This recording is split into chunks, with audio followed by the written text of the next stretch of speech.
Good morning, everyone, and welcome to another edition of Bleeding Crypto's Market Update. This is a 10-minute slash 15-minute update. I'm going to try to keep it within that time frame. So this is the continuing chart that we've been using for my YouTube series for the daily Bitcoin updates. And as you can see here, let me go to the daily time frame. We hit the X. Actually, I had it on the 4-hour time frame. Excuse me. We did hit the X, but we did deviate.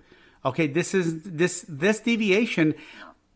I pointed out a deviation here, but did not expect it to go this low. So I just want to make sure I'm clear on that, because I did expect, when I was telling you guys that I would like to see a W here, a bullish market structure, but I wouldn't surprise me if we fall below it and then come higher to the 100 EMA, my ultimate target. But this is not this. So I just want to make sure that you do understand that I did not call for this. I called for this. But this is what we got. And so that's what we have to deal with now. The market is not always going to do what we want. And when it gives us the data, we have to then reassess and try to see if we can figure out, by looking at the current market structure, the current momentum, if we can come up with a game plan for what's coming up next. So let's do this. Let me open up the chart just a little bit. And let's look at, I'm actually going to dial this down to the, I'm going to readjust this from yesterday. These have moved. So I just want to readjust this to have that there. Okay, perfect. I'm going to leave this here for now because I still would like, actually, you know what? I'm going to remove it. We're going to come with a new game plan because we did close below here. So, but we also regained it. And I'm going to talk about that in just a minute. Let's go to the hourly time frame. Hourly time frame. As you can see, we did drop below it, we deviated, we back tested, and then we reclaimed it. Okay? Then we came back and we back tested this bottom of this channel. We did lose it a little bit, we did deviate a little bit, but we quickly once again recovered it. Here's what I don't like, guys. When you're coming out of a drop, I want to see a proper market structure for a reversal. I want to see a low, I want to see a bounce, which we got, but I want to see a higher low. This is not a higher low. Technically it is, but it's not a very strong one. And because it wasn't a very strong one, we got a very weak follow through, which then gave us a bearish market structure, a double top. A double top coming out of a 3-week drop is not what you want to see on the first bounce. So I want you to understand that, as even though most of you guys know me as being more bullish because I'm macro bullish, I'm a day trader. So I'm going to be coming in and out of being bullish and bearish all day long. I'm going to short the bearish market structure in that day. And in the afternoon, if we get a bullish market structure, I'm back to longing it. Longing and shorting all day long. So I don't care about the macro. I don't take into account the macro when you're day trading. So as of right now, looking at the lower time frames, beautiful bounce, love it. This and this, I don't love. I don't like the follow through that we got. So what I wanted to see was this. I wanted to see this. I want to see us come down into the 382.50.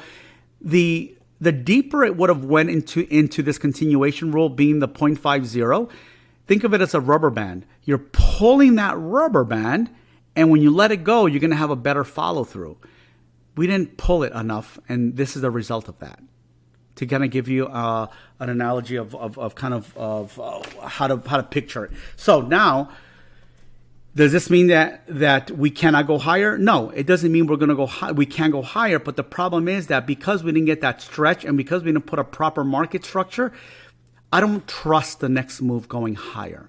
I'm more leery about it rolling over. Now, here's a 50 EMA. I would like to see if we can reclaim the 50 EMA with a strong move, come back down and back test it and hold that.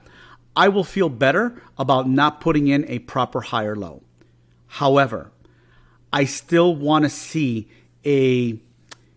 some sort of pullback, some sort of good pullback, because here's the thing, guys.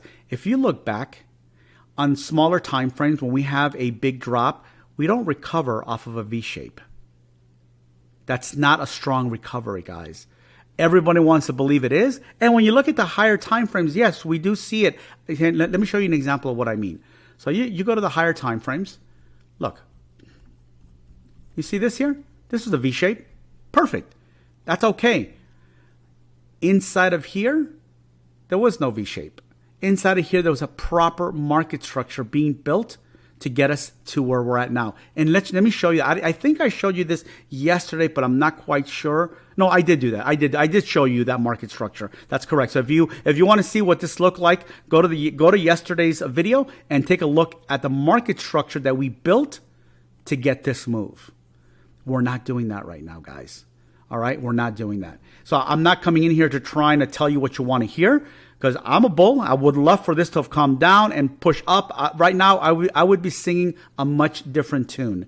If we had come down here and we had bounced off of here, and we're here right now, a completely different tune. I'd be looking for a higher high into the 100 EMA on the hourly time frame. Right now, I'm not that confident. I don't like this weakness. I don't like this double top. So here's the thing that you're going to look for now. We're going to do this now. This changes everything. We now have a defined neckline right there. That's a defined neckline. I'm going to put this in red because this is going to signify our next move. What you're going to be looking for is this, guys. If we don't clear above the 50 EMA with a strong bounce and reclaim it, and we break down, you're going to look, this is going to be your indicator right here. Pay attention to this. When we drop below here, you're going to go to the 5-minute time frame to here. Okay?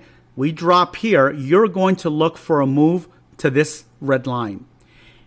And on the 5-minute time frame, if you see us hit this line and we can't reclaim it and we start rejecting, watch out below. Okay? Now, when I say watch out below, guys, I'm not saying, oh, we're going to go to 40,000. No. What I mean is we want to watch out for this. We want to watch out for this because until this is invalidated, I have to leave this on here. However, the rules of a double top, the majority of the time, 80%, 90% of the time, unfortunately, we get this. Unfortunately, we get this. 786. When you see a double top, go back, go left, measure it on the inside of this move here. On the outside of the M, on the left side of the M, take your high, your low, and you're going to notice that after a double top, we usually hit in here. Okay? So that's why looking at this neckline backtest rejection starts to put the pieces together and it starts forming the exact, no, not the exact, but the most probable outcome that you're going to see. Then you're going to leave this here because the rules is you can't use this on this invalidate. So you leave it there. You'll see it invalidate most likely when this closes. When you see a candle close below here, you can then switch this to the 786, 706, 786, and 618 fib, and you're going to watch this area right in here. Right in here. Now, that's not something that I want to see after a 3-week fall. And if you do this here, there's still a chance. And I'm not trying to be the optimist, but you have to play it one invalidation at a time. If we come here, we can set ourselves up for a possible double bottom, which is a W, which is a bullish market structure. So look at the way the market structure changes by just clicking this here. You see here? Now look at this. Watch this. What does this look like? Come down into here, and then, hold on. I ran out of real estate. Hold on. Now look. You see this?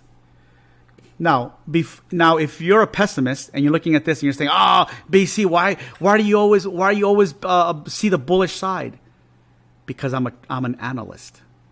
And an analyst doesn't just assume that we're going to go down until the check boxes are checked. So the check boxes are this.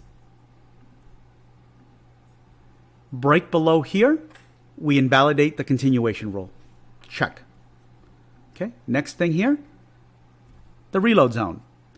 We come down into here, We invalidate this by closing below here. We've now invalidated this. No problem. We take it up, we remove it. Check. Now we have this low, this the swing low. If we close below the swing low, most likely we're going to $53,000. And I'll show you that in a different chart. So I've got to do it in an order of validations and invalidations. I can't just assume we lose one thing and no, that's it. It's over, BC. We're done. We're going to 44,000. No, I don't operate that way. I don't trade that way. I don't view the market that way. So for today, this is going to be what we're looking for right now. We're looking for, how does this resolve? How does this resolve? Do we honor this? Do we go to the continuation fib? I don't know. Unfortunately, I only update you guys because you're a part of the free and part of my Twitter and part of my Telegram once a day. So tomorrow, we're going to see how things played out. Did we reclaim the 50 EMA and moved higher, which is not what I want to see because we didn't get a proper retracement and that sets up for a bigger fall? Or did we get the continuation fib and then the bounce? Or did we go all the way down to the reload zone and maybe put in this structure here? There's a lot of ifs, guys. I don't have all the answers. All I can do is rely on the data. As the data shifts and comes in, it creates a story for me. Right now, this is a triple top. This is not bullish. This is not bullish, a triple top. We need to get out of here. And we have resistance right in here. Look, I like using candle bodies. So we got a candle bodies resistance here with a triple top. If you saw this, guys, I'd be bullish as hell. If I saw this, I'd be like, oh, hell yeah. 3 higher lows. 3 higher lows, 90% of the time, breaks out. And this is an inverted chart. So if I'm bullish on this market structure at the bottom, I have to be bearish on this market structure at the top. I have to. I gotta be. I put money on the line, and by putting money on the line, I cannot afford to have a bias. I have to listen to what the market is telling me. All right, guys, have a really good day. Tomorrow, at the same time, around the same time, I'll give you guys an update, and we'll see what actually played out. And when something does play out, it's always good to go back to today's recording and understand, listen to the explanation of why it happened and what we were looking for and what got validated, what got invalidated, what was our next step. If you're trying to learn TA, that's the best way to learn, because then you understand the why it happened before it happens. Why were we looking for that? Why did we put in a reload zone on here after this invalidated?